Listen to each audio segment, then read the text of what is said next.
विक्रांत नॅपकिनला हात पुसत हॉलमध्ये येत म्हणाला, आज मी जरा जास्तच प्यायलो. त्यात आता जेवणही भरपेट झालं आहे. दिवसभर काही खाल्लं नव्हतं, त्याचीही कसर भरून काढली. बाकी काही म्हण सुमेधा, भोलाराम जेवण फार मस्त बनवतो. आता काय प्रोग्राम? जाऊन झोपतो आता, दुसरा काय प्रोग्राम असणार? ते मला माहिती आहे.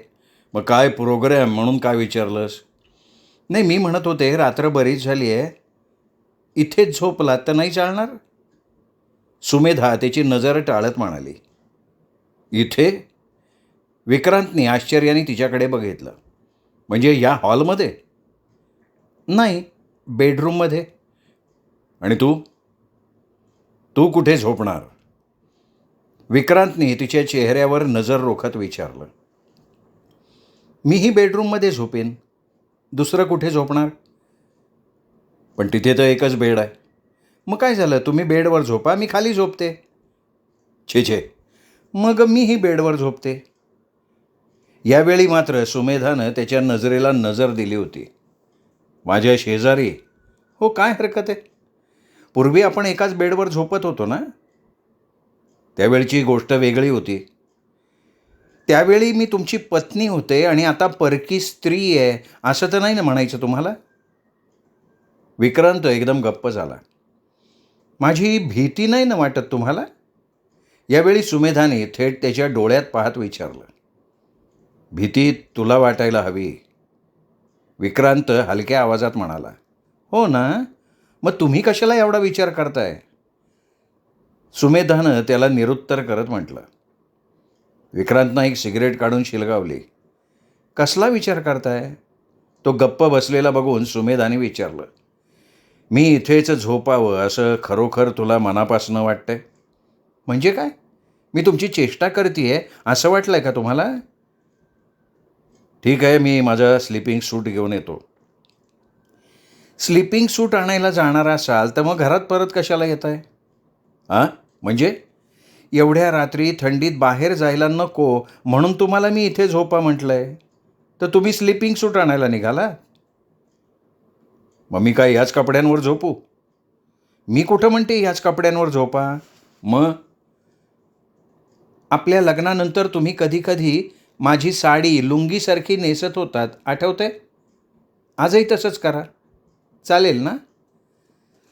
अरे, तुझी स्मरणशक्ती भलतीच तल्लख आहे. किती गोष्टी लक्षात आहेत तुझ्या. आणखीनही बऱ्याच गोष्टी आहेत, वेळ आली की त्याही सांगेन. चला, तुम्हाला साडी देते. विक्रांतला घेऊन ते बेडरूममध्ये आली.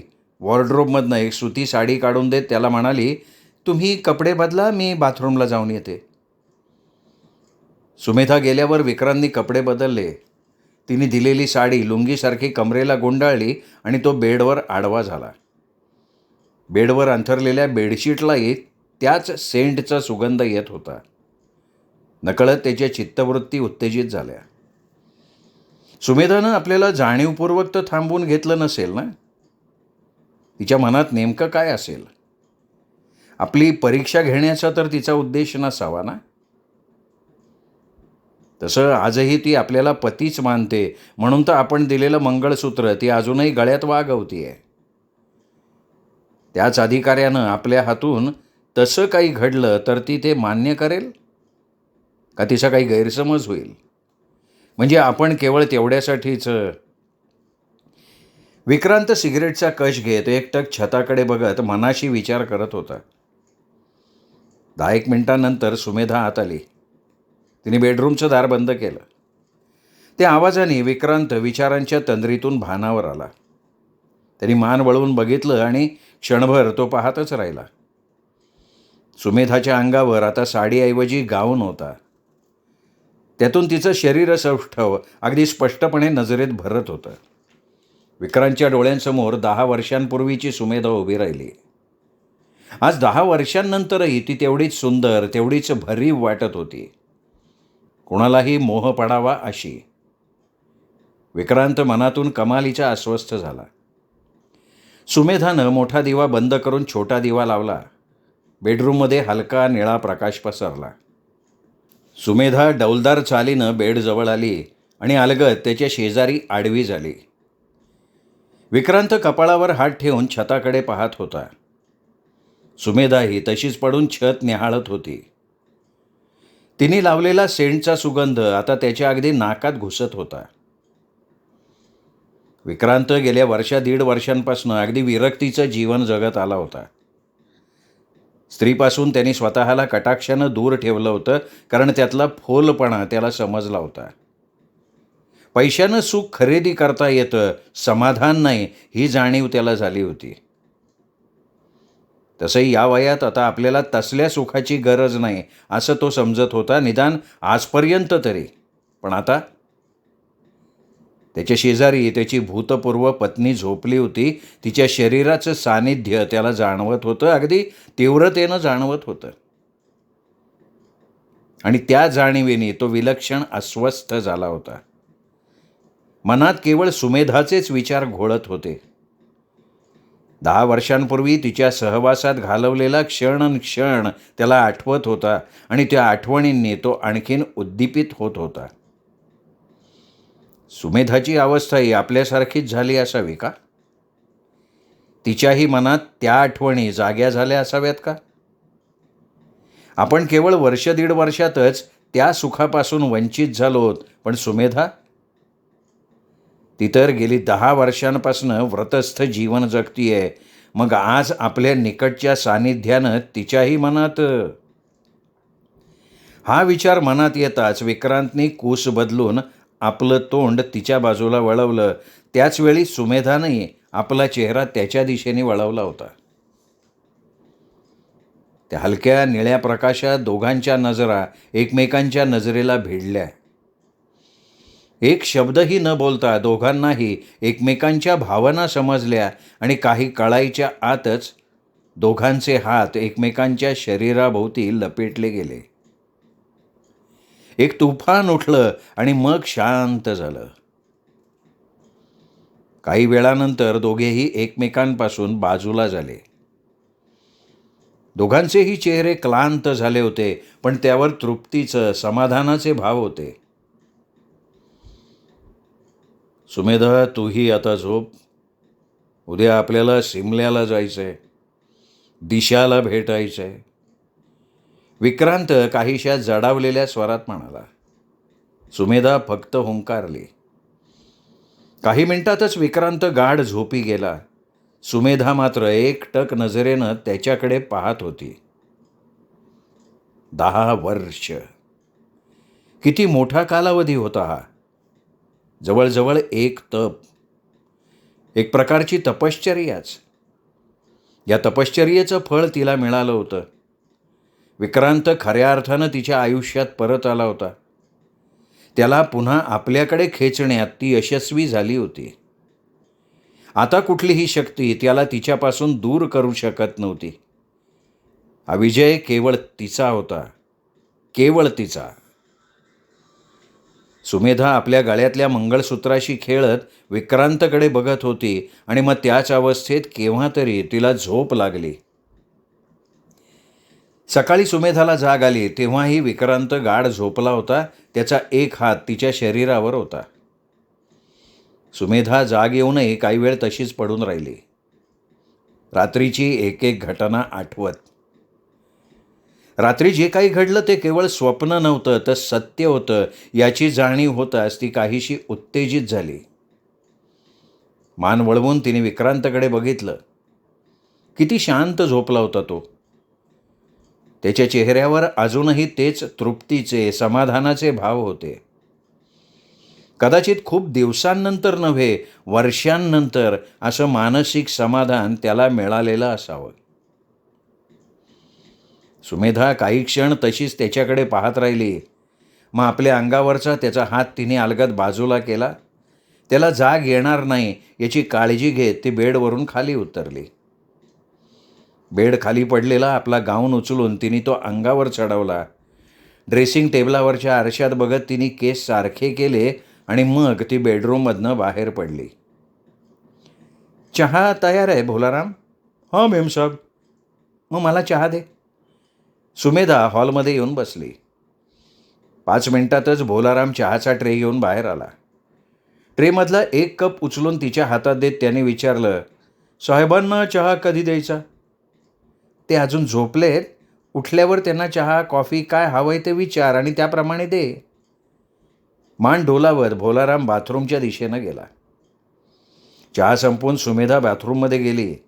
स्नान करतानाही तिच्या डोक्यात विक्रांतचेच विचार घोळत होते. स्नान आटोपून ती पुन्हा बेडरूममध्ये आली. विक्रांत अजूनही झोपलेला होता. अजिबात आवाज न करता तिने कपडे बदलले, केसांवरनं कंगवा फिरवला, चेहऱ्यावर नेहमीप्रमाणे हलकासा मेकअप केला. मग बेडरूममधल्या वॉलक्लॉकमध्ये बघितलं, 8:30 वाजले होते.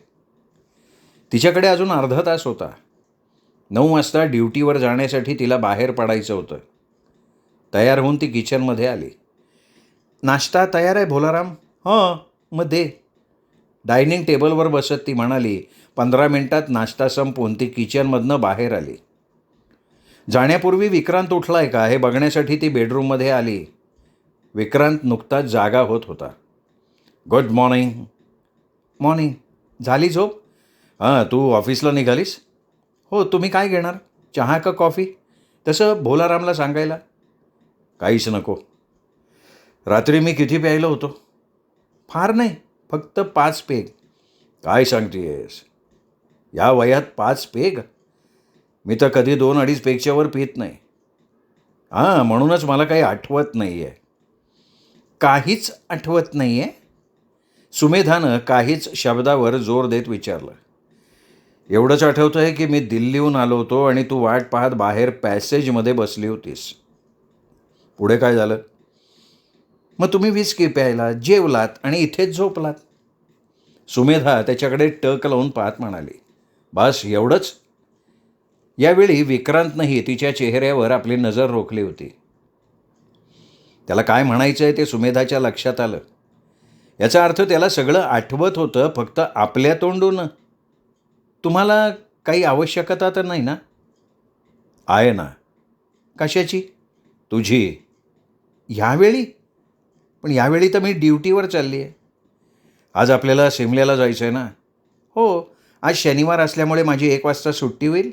मला काही फारशी तयारी करायची नाही आहे. 1 दिवस तर राहायचं आहे. 2 साड्या, स्वेटर आणि 1 शाल एवढं छोट्या बॅगेत भरलं की झालं. बरं, आता तुमचा काय प्रोग्राम? माझं डोकं जरा जड झालं आहे, हँगओव्हर जाणवतो आहे. 1 पेग घेऊन मी पुन्हा झोपणार आहे, म्हणजे सिमल्याला जाताना जरा फ्रेश वाटेल. ठीक आहे, तुम्ही छानपैकी झोप काढा. भोलाराम किचनमध्ये आहे. उठल्यानंतर तुम्हाला काही हवं असेल तर त्याला सांगा. असं म्हणत सुमेधानं हॉलमधनं व्हिस्कीची बाटली आणि ग्लास आणला. ग्लासमध्ये 1 पेग व्हिस्की ओतून पाणी मिसळलं. तोपर्यंत विक्रांत बेडवर उठून बसला होता. ग्लास त्याच्या हातात देत ती म्हणाली, अच्छा, मी आता निघते. दुपारी बरोबर 1 वाजता येईन. ओके. विक्रांतनी ग्लास घेतला, 2 घोटात रिकामा केला. अच्छा म्हणत सुमेधा बाहेर पडली. ती गेल्यावर विक्रांतनं ब्लँकेट अंगावर घेतलं आणि तो पुन्हा बेडवर आडवा झाला. विक्रांतला जाग आली तेव्हा 11 वाजत आले होते. तो बेडवरनं खाली उतरला. साडीची लुंगी करून त्यांनी कमरेला गुंडाळली आणि भोलारामला आवाज दिला. भोलाराम त्याच्यासमोर येऊन उभा राहिला. काय आणू साहेब, चहा का कॉफी? कॉफी आण आणि जरा स्ट्रॉंग बनव. आत्ता आणतो. नाश्त्याला काय? आमलेट, दूध आणि ब्रेड. पण त्या अगोदर मी आंघोळ करणार आहे, पाणी चांगलं कडक कर. ठीक आहे साहेब, मी कॉफी घेऊन येतो. भोलाराम बेडरूममधनं बाहेर पडला. भोलाराम गेल्यावर विक्रांत ड्रेसिंग टेबलच्या समोर जाऊन उभा राहिला. आरशातल्या आपल्या प्रतिबिंबाकडे बघत म्हणाला, विक्रांत, दिल्लीतल्या तुझ्या एअर कंडिशन्ड रूममध्ये तुला कधी अशी झोप मिळाली नसती. अशा झोपेची तुला खूप गरज होती. साहेब, कॉफी. भोलाराम कॉफीचा ट्रे घेऊन आत येत म्हणाला. विक्रांत ड्रेसिंग टेबलपासून दूर झाला. मग भोलारामकडे बघत त्याने विचारलं, आजचा पेपर आला? हो. घेऊन ये. आणतो की. आणि माझं आंघोळीचं पाणी काढलं? 5 मिनटं साहेब. ठीक आहे म्हणत विक्रांतनी एक सिगरेट शिलगावली. सकाळी घेतलेल्या पेगनी त्याचा हँगओव्हर बराच कमी झाला होता.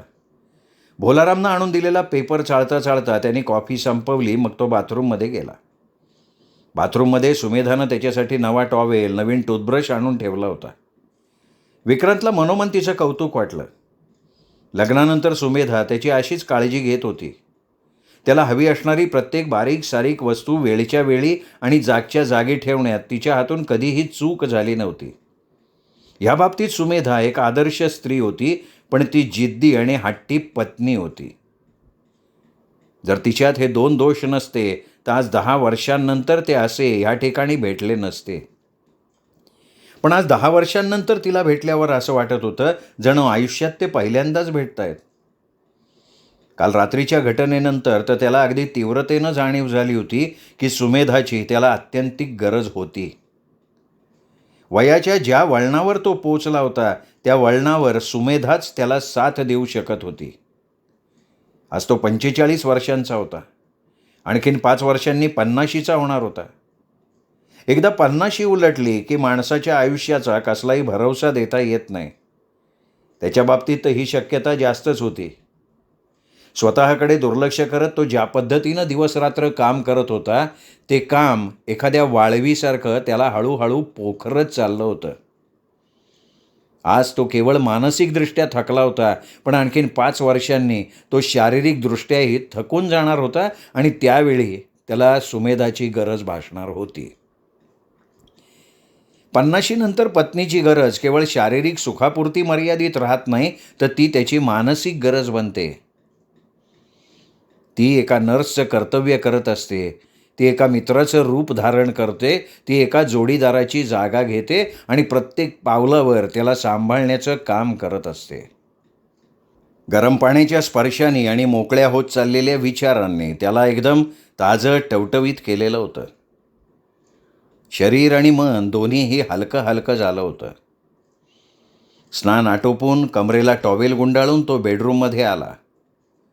त्याचा दुसरा बनियन डॉक्टर रमेश आहुजाच्या कॉटेजमध्ये होता, म्हणून कालचाच बनियन त्याने अंगावर चढवला. मग भोलारामला आवाज दिला. भोलाराम येताच विक्रांत त्याला म्हणाला, डॉक्टर आहुजाच्या कॉटेजमध्ये जाऊन माझे कपडे घेऊन ये. कोणते कपडे आणू साहेब? एक निळ्या रंगाचा सूट, त्याच रंगाचा टाय आणि शर्ट. आत्ता घेऊन येतो. भोलाराम मान डोलवत म्हणाला. आणि हे लवकर ये. भोलाराम मान डोलावत बाहेर पडला. आणखीन 15 मिनिटांनी भोलारामने आणून दिलेले कपडे घालून विक्रांत हॉलमध्ये आला. साहेब, नाश्ता आणू का? तो हॉलमध्ये येताच भोलारामने विचारलं. आण. भोलाराम नाश्ता घेऊन आल्यावर विक्रांत त्याला म्हणाला, भोलाराम, आज दुपारनंतर आम्ही शिमल्याला जाणार आहोत. बेबीला पाहायला? हां, तू पाहिलंयस तिला? हो, दरवर्षी सुट्टीत येते ना इथे. दिशा बेबी फार गोड मुलगी आहे. आली की भोला काका म्हणत सारखी माझ्या मागे असते. तुला किती मुलं आहेत? 4 आहेत साहेब. 3 मुलगी, 1 मुलगा. 4? देवाची कृपा साहेब. बरं, एक काम कर. डॉक्टर आहुजांच्या कॉटेजमध्ये माझी सुटकेस आहे. माझे काही कपडे वगैरे बाहेर असतील, ते कपडे सुटकेसमध्ये भर आणि सुटकेस घेऊन ये. आणि हां, जरा नीट पाहून सुटकेस भरा, नाही तर डॉक्टर साहेबांची एखादी वस्तू चुकून त्यात यायची. काय? नाही, तशी चूक नाही होणार साहेब. भोलाराम मान हलवत म्हणाला आणि गेला. विक्रांत नाश्ता करता करता वर्तमानपत्र वाचत राहिला. बरोबर 1:05 सुमेधा आली.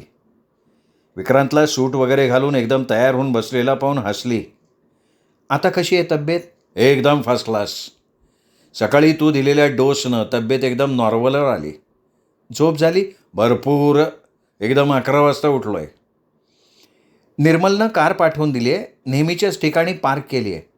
ड्रायव्हरनी सोबत तुम्हाला एक पत्रही दिलं आहे. बहुतेक निर्मलचं असणार. असं म्हणत सुमेधानं कारच्या चाव्यांचा गुच्छ आणि पत्र त्याच्या हातात दिलं. हां, निर्मलचंच आहे. पत्र उघडून वाचत विक्रांत म्हणाला, काही विशेष लिहिलं आहे का? नाही, विशेष काही नाही. काल कार का पाठवू शकलो नाही त्याचं कारण दिलं आहे आणि सॉरी म्हटलं आहे. मला वाटतं आता आपण जेवून घ्यावं, म्हणजे सिमल्याला निघण्यापूर्वी थोडी विश्रांती घेता येईल. तुझं सामान? एक छोटीशी एअरबॅग तर आहे. माझी ही सुटकेस आहुजाच्या कॉटेजमधनं आणून ठेवली आहे. मग जेवून घ्यायचं? विक्रांतनी मान डोलवली. सुमेधानं भोलारामला एक हाक मारत विचारलं, भोलाराम, जेवण तयार आहे? हां मेमसाहेब. घे वाढायला. विक्रांत आणि सुमेधा डायनिंग टेबलवर येऊन बसले. जेवताना ते इकडच्या तिकडच्या गप्पा मारत होते. जेवण झाल्यावर सुमेधा खुर्चीवरून उठताना भोलारामला म्हणाली, भोलाराम, मी बेबीला भेटण्यासाठी सिमल्याला चालली आहे. परवा दुपारपर्यंत परत येईन.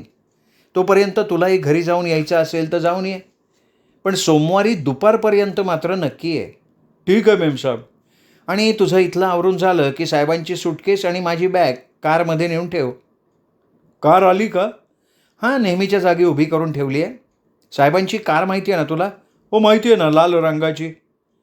भोलारामला सगळ्या सूचना देऊन सुमेधा आणि विक्रांत हॉलमध्ये येऊन बसले.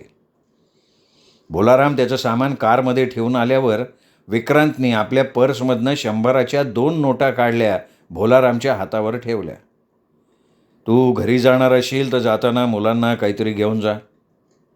भोलारामने विक्रांतला सलाम केला.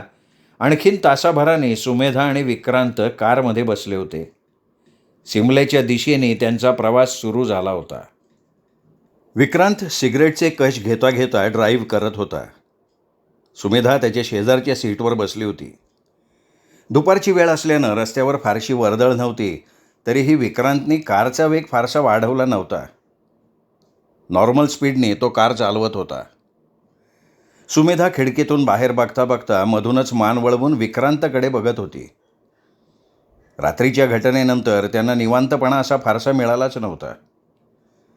सकाळी सुमेधा जागी झाली तेव्हा विक्रांत गाढ झोपलेला होता आणि त्याला जाग आली तेव्हा तिला ड्युटीवर जायची घाई होती. त्यानंतरही सिमल्याला जायची गडबड असल्यामुळे या विषयावर बोलण्यासाठी हवा असलेला एकांत त्यांना मिळालेला नव्हता. तो एकांत आत्ता त्यांना मिळाला होता. विक्रांत स्वतःच तो विषय काढेल असं सुमेधाला वाटत होतं, पण अजून तरी तो काही बोलत नव्हता. शेवटी सुमेधालाच राहवलं नाही. त्याच्याकडे बघत तिने हलक्या आवाजात विचारलं, रात्री काय घडलं तुम्हाला आठवतंय? सकाळी हँगओव्हरमुळे डोकं काहीसं जड झालं होतं, त्यामुळे त्या विषयावर तुझ्याशी बोलण्याच्या मनस्थितीत नव्हतो. विक्रांत समोर पाहून ड्रायव्हिंग करता करता म्हणाला. आपल्या हातून काही चुकीचं घडलं का? तुला तसं वाटतंय? विक्रांतने तिला उलट प्रश्न केला. नाही, मला तसं काही वाटायचं कारणच नाही, कारण मी कधीच तुम्हाला माझ्यापासून वेगळं समजत नव्हते. म्हणजे तू मला परका पुरुष समजत नाहीस, मी मात्र तुला परस्त्री समजतो असं तर तुला म्हणायचं नाही? नाही, निदान आत्ता तरी नाही. पण तुम्ही मला काल दूर लोटलं असतं तर मात्र मला तसं वाटलं असतं आणि मग मी स्वतःला कधीच माफ केलं नसतं. का बरं? स्वतःला का माफ केलं नसतं? जो पुरुष परस्त्री समजून मला दूर लोटतो त्या पुरुषाची मी अभिलाषा धरली असं मला वाटलं असतं म्हणून. हां, माझ्याशिवाय तू दुसऱ्या कोणाचा विचार केला नाहीस याची मला कल्पना आहे. त्यामुळे तुला तसं वाटलं असतं तर त्यात तुझी चूक नाही. खरं तर आपला डायव्होर्स तुझ्या आणि माझ्याही हट्टी आणि जिद्दी स्वभावाचा परिणाम होता.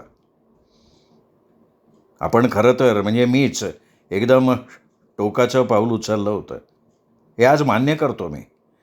कदाचित त्यावेळची परिस्थिती ही त्याला कारणीभूत असेल, पण आज ती परिस्थिती राहिलेली नाही.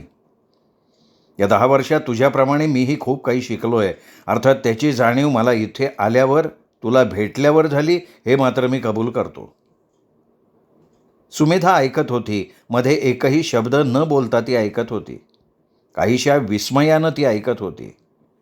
आज पहिल्यांदा विक्रांतने आपली चूक मान्य केली होती आणि सगळा दोष त्यांनी स्वतःकडे घेतला होता.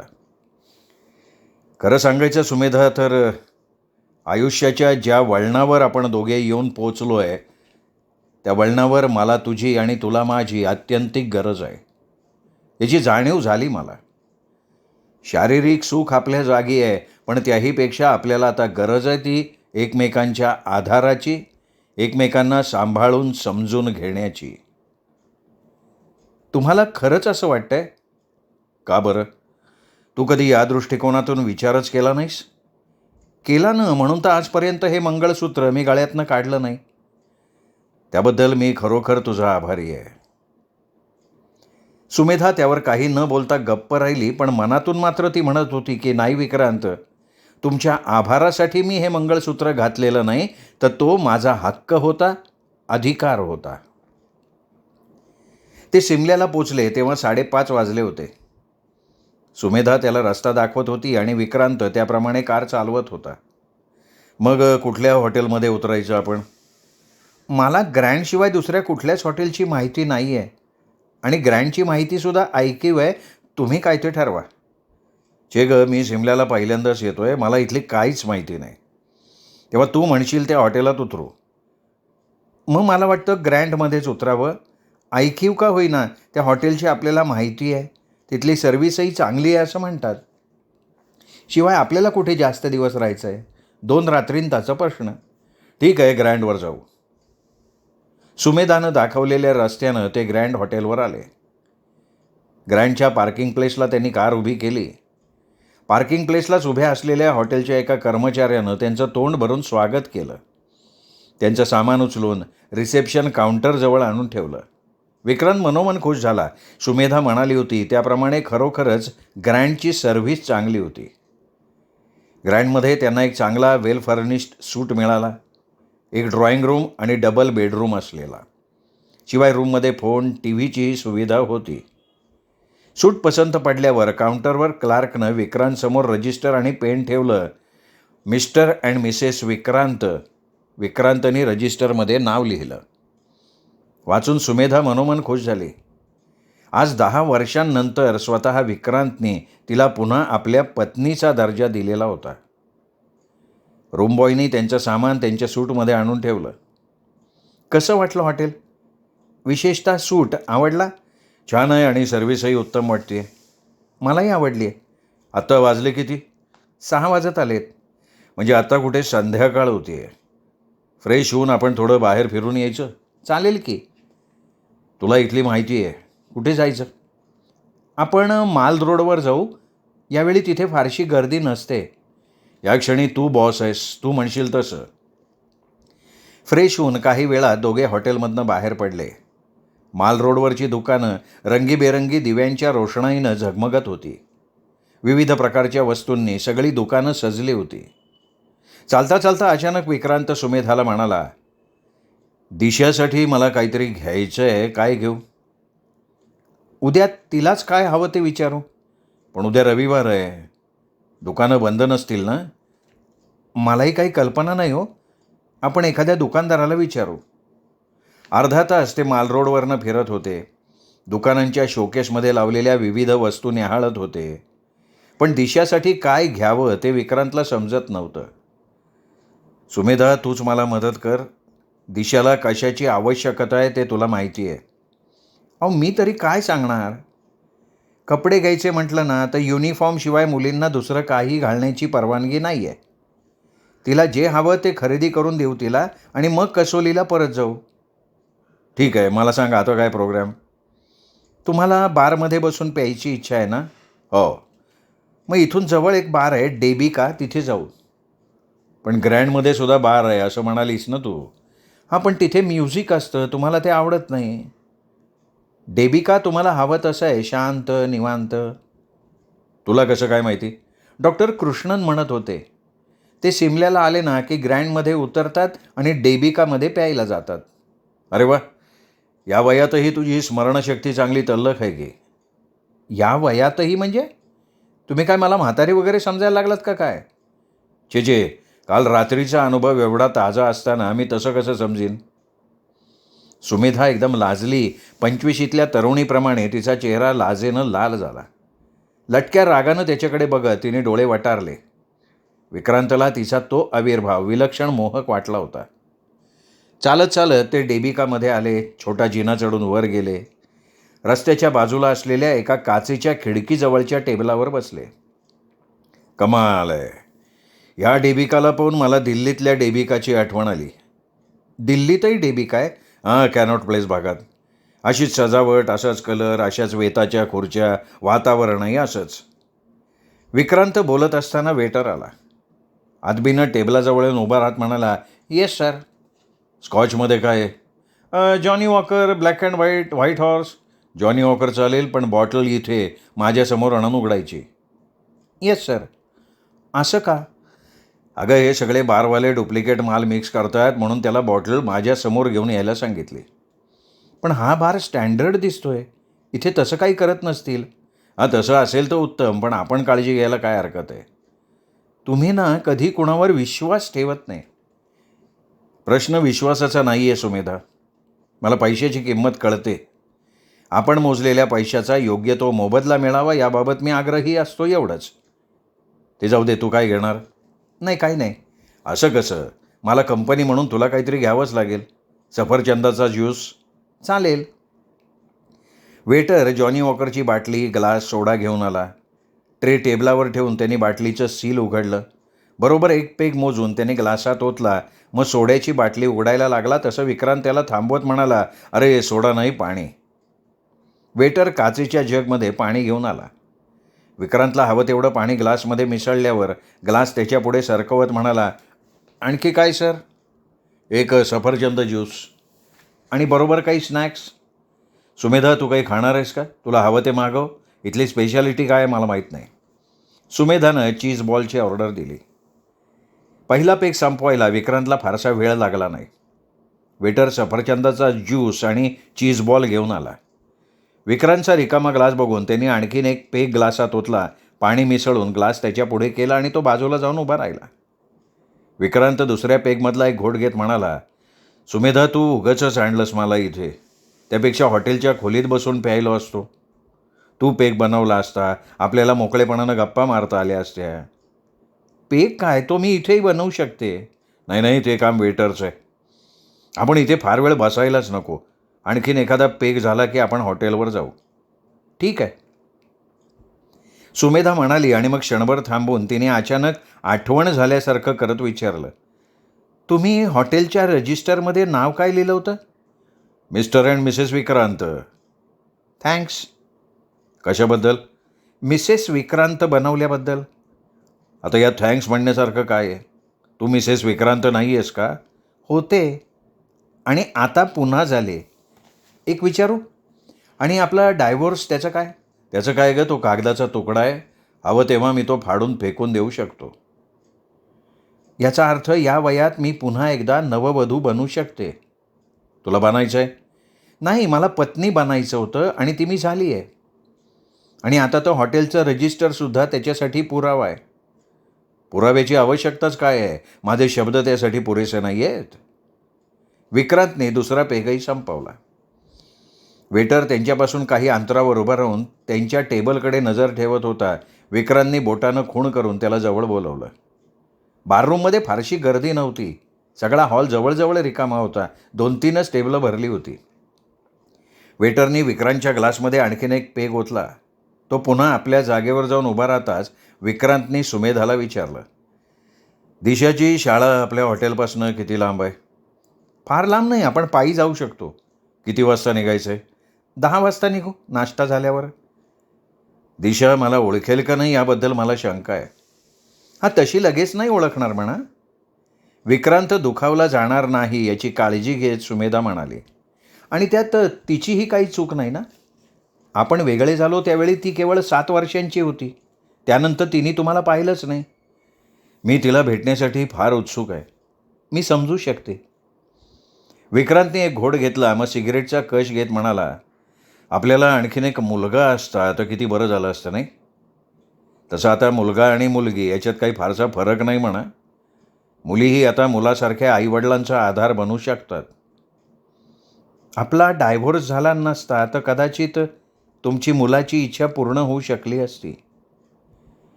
आपला डायव्होर्स झाला नसता तर तशा बऱ्याच गोष्टी होऊ शकल्या असत्या. उदाहरणार्थ, माझं एकटेपण मला खायला उठलं नसतं. माझं पिणं एवढं वाढलं नसतं. दिशा सिमल्याला नसती. ती दिल्लीतल्या एखाद्या चांगल्या शाळेत असती. ती सतत माझ्या समोर असती आणि मुख्य म्हणजे माझी तिला नव्यानं ओळख करून द्यायची वेळ आली नसती. शेवटचं वाक्य बोलताना विक्रांतचा आवाज आणखीन दुखरा झाला होता. सुमेधाच्याही ते लक्षात आलं. ती समजावणीच्या सुरात म्हणाली, जे झालं असतं किंवा झालं नाही त्याबद्दल आता वाईट वाटून घेण्यात काय अर्थ आहे? निदान यापुढे तरी दिशाला तुमचा सहवास कसा मिळेल, मागची सगळी कसर भरून काढणारं तुमचं प्रेम तिला कसं मिळेल याचाच विचार आता करायला पाहिजे. उद्या मी दिशाला काही पैसे दिले तर चालतील? किती? हेच आपले 1000-2000 रुपये. एवढे पैसे ती स्वतःजवळ ठेवू शकणार नाही, वॉर्डनकडे जमा करावे लागतील. शाळेची शिस्त फार कडक आहे. खरं आहे, खरं आहे. एवढे पैसे जवळ ठेवण्याची परवानगी दिली गेली असती तर मुलांवर त्याचा वाईट परिणाम झाला असता. ग्लास रिकामा झाला होता. विक्रांतनी वेटरला खूण केली. वेटरनी पुन्हा एक मोजून पेग घेतला. तो ग्लासमध्ये ओतायला लागणार तेवढ्यात सुमेधा म्हणाली, वेटर माझ्याकडे द्या. मॅडम, तुमच्या हातून खाली सांडेल. माझी हरकत नाही रे. वेटरने पेग मापक तिच्या हातात दिला. सुमेधानं एक थेंबही खाली न सांडता ग्लासमध्ये ओतला. वेटर मुकाट्याने पुन्हा आपल्या जागेवर जाऊन उभा राहिला. आता काहीतरी मजा येईल. तिच्या हातातून ग्लास घेत विक्रांत हसून म्हणाला, बरं जेवायचं काय करायचं? इथलं जेवण चांगलं नसणार आणि आपल्या हॉटेलमध्येही आपल्याला हवं तसं जेवण मिळेल असं नाही वाटत. त्यापेक्षा इथून बाहेर पडल्यावर आपण एखाद्या चांगल्याशा रेस्टॉरंटमध्ये जेवण घेऊ आणि मग हॉटेलवर जाऊ. ठीक आहे, आज तू म्हणशील तसं. मग चला फटाफटा पेक संपवा. 9 वाजत आलेत. अजून आपल्याला जेवण करायचं आहे. विक्रांतने लगेच वेटरला खूण केली. बिल आणायला सांगितलं. वेटर बिल घेऊन आला. विक्रांतने बिल पेड केलं. वेटरला 20 रुपये टीप दिली. उरलेली व्हिस्की संपवून विक्रांत उठला. दोघेही डेबिकामधनं बाहेर पडले. जवळच्याच एका चांगल्याशा रेस्टॉरंटमध्ये जेवण करून ते हॉटेलवर आले. काउंटरवरनं चावी घेऊन सुमेधानं सूटचं दार उघडलं. सिमला आवडलं? ड्रॉइंग रूममध्ये आल्यावर सुमेधाने विचारलं. हो ग, माझंच मला नवल वाटतंय की दिल्लीत राहत असूनही मी अद्याप कधी सिमल्याला कसं काय आलो नाही. मलाही त्याचंच नवल वाटतंय. कदाचित सिमल्याविषयी तुम्हाला कधी फारशी उत्सुकता वाटली नसावी. हे शक्य आहे. जेवण कसं होतं? ठीक होतं, पण सुमेधा काही म्हणं, तुझ्या त्या भोलारामच्या हातची चव काही वेगळीच आहे. त्याच्यासारखं जेवण मला वाटतं अख्ख्या सिमल्यात कुठे मिळणार नाही. तुझ्याबरोबर त्यालाही दिल्लीला घेऊन जायचा विचार करतोय मी. आणि काशीराम? अगं, तो बंगल्यातली इतर कामं करेल. पण भोलाराम आपल्याबरोबर दिल्लीला येईल असं मला काही वाटत नाही. त्याला शहराची फारशी आवड नाही आहे. शिवाय त्याची बायको मुलं कसोलीला आहेत. त्यांना सोडून तो कसा येईल? पण तो तुला फार मानतो बरं का. तू त्याला थोडं समजावलंस तर कदाचित तो यायला तयार होईल. ठीक आहे, मी बोलीन त्याच्याशी.